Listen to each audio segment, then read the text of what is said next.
महासंतो पठवी भवतो अनिलो बीच उपमाय नहीं जयति सतु वरुतिया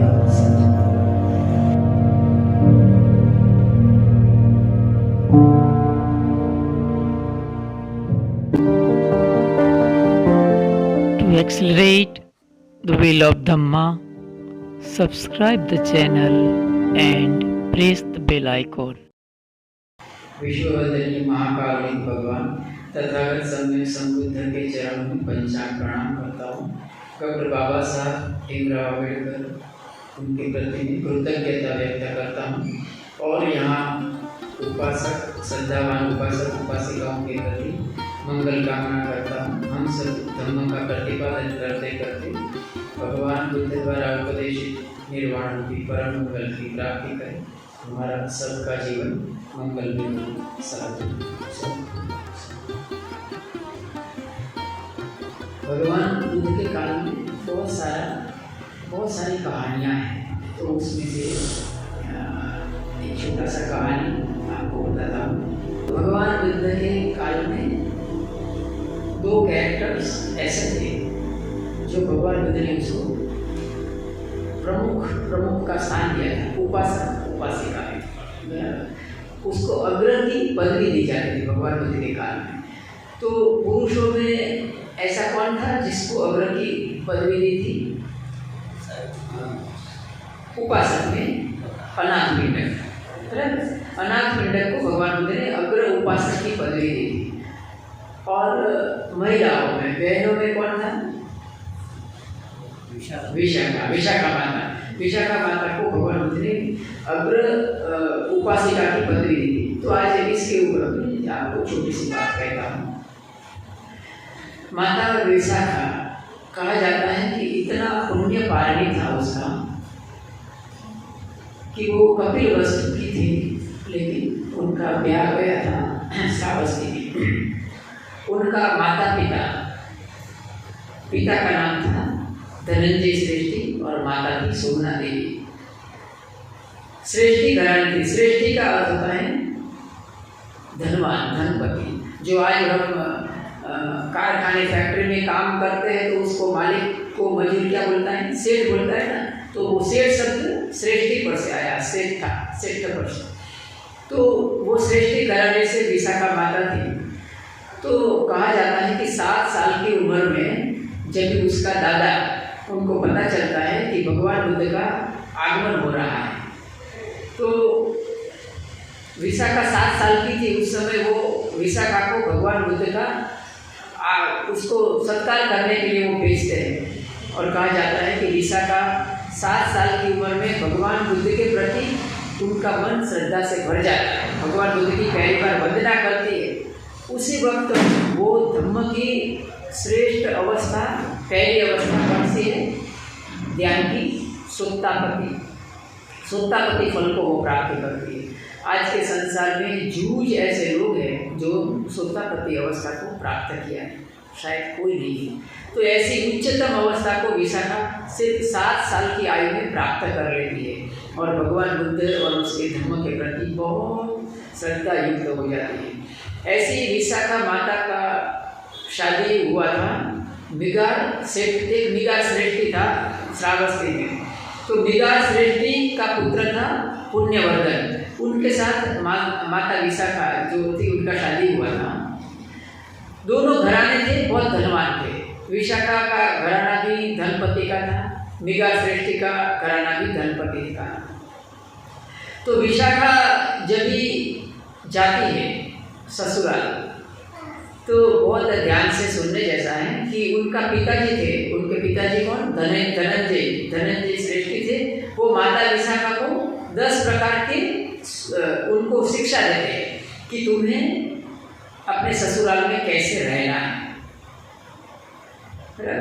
तो वो जब भी उनको विशाखा ससुराल जाती है तो बहुत सारा धन उनको देते हैं और साथ में ये 10 शिक्षा देते हैं।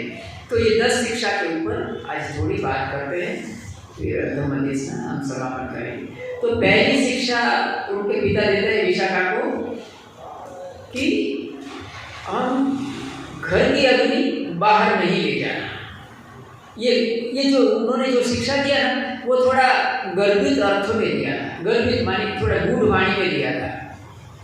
तो बोला कि अंतो अग्नि बही न निहरी तको, माने अंदर का जो अग्नि है उसको बाहर नहीं ले जाना। तो उसका अर्थ ऐसा होता है कि हमारे घर में, परिवार में, जहाँ गृहिणी रहता है, पति पत्नी होता है, परिवार होता है, तो घर में मनमुटाव हो जाता है, एक दूसरे के प्रति तू में हो जाती है, सास ससुर के साथ हो जाता है।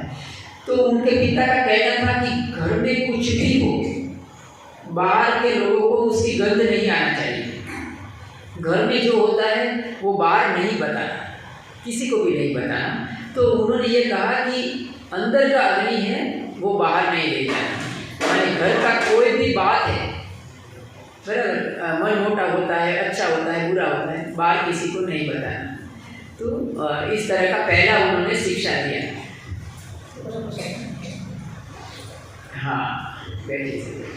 फिर दूसरा शिक्षा दिया कि बही अग्नि अंतो न पवेसे तपो, माने जो बाहर का अग्नि, पाली भाषा है, बाहर का जो अग्नि है वो अंदर नहीं लाएगा। यानी हम बाहर जाते हैं, कोई बहन जब शादी ब्याह करते हैं तो फिर घर में ससुराल में जाते तो हमेशा क्या होता, हम दूसरों के प्रति जिज्ञासु रहते कि तुम्हारे घर में क्या हो रहा है, तुम्हारी सास ससुर क्या है, तुम्हारा जेठानी देवर वगैरह, तो दूसरे में हम इंटरेस्टेड रहते हैं। तो वो उनके पिता का कहना था कि बाहर जो भी है, बाहर किसी के घर में मन मोटाव हो रहा है, कोई झगड़ा कर रहा है, क्या है, वो हमारे घर में नहीं लाने का, वो बाहर ही रहेंगे। यानी बाहर का अग्नि बाहर ही रहना। तीसरी सूचना दिया, याद रखना, तीसरी सूचना दिया कि ददन्तस्यैव दातव्यम्, पाली भाषा में कहा, यानी जो देता है उसको देना।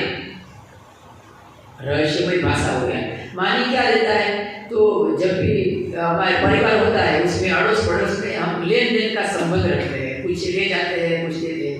तो उनके पिता कहते हैं कि जो व्यक्ति एक बार ले जाता है कुछ उधारी में और फिर वापस देता है तो उसको देने का। ददन्तस्यैव दातव्यम्, जो देता है उसको देने का, वापस नहीं देता उसको नहीं देता। न ददन्तस्यैव न दातव्यम्, जो वापस नहीं करता है उसको नहीं देने का। चौथी सूचना दी, चौथी शिक्षा दी कि जो देता नहीं है, ददन्तस्यैव दातव्यम्, न ददन्तस्यैव न दातव्यम्, जाने जो देता नहीं है उसको नहीं देना। और फिर पांचवी सूचना उससे उल्टा ही दिया, उसको ऐसा कहा कि ददन्तस्सपि अददन्तस्सपि दातव्यम्, माने जो देता है उसको भी देना, जो नहीं देता है उसको भी देना। फिर उसका पाली भाषा में उनका विस्तार किया गया कि हमारे संबंध होता है, सामाजिक होता है, पारिवारिक होते हैं, तो उसमें कोई लोग ऐसे होते हैं जो मजबूर होते हैं, गरीब होते हैं, परिवार में छोटे भाई बहन होते हैं, या तो कोई जरूरियातमंद है जिसकी इतनी क्षमता नहीं है कि वो वापस कर सके।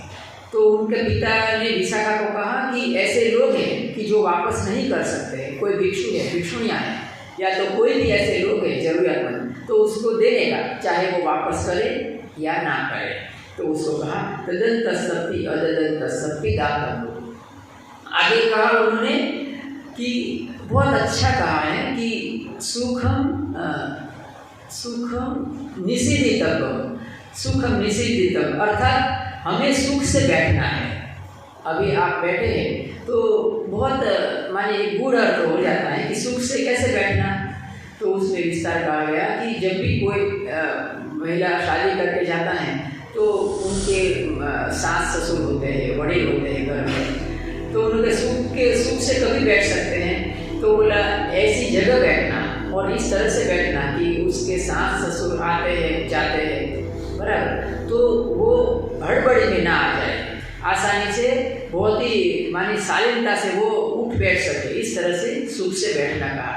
अपने सास ससुर है, अपने पति है, उसकी मर्यादा रखकर बैठना, उसको कहा सुखम निषेधितव्यम्।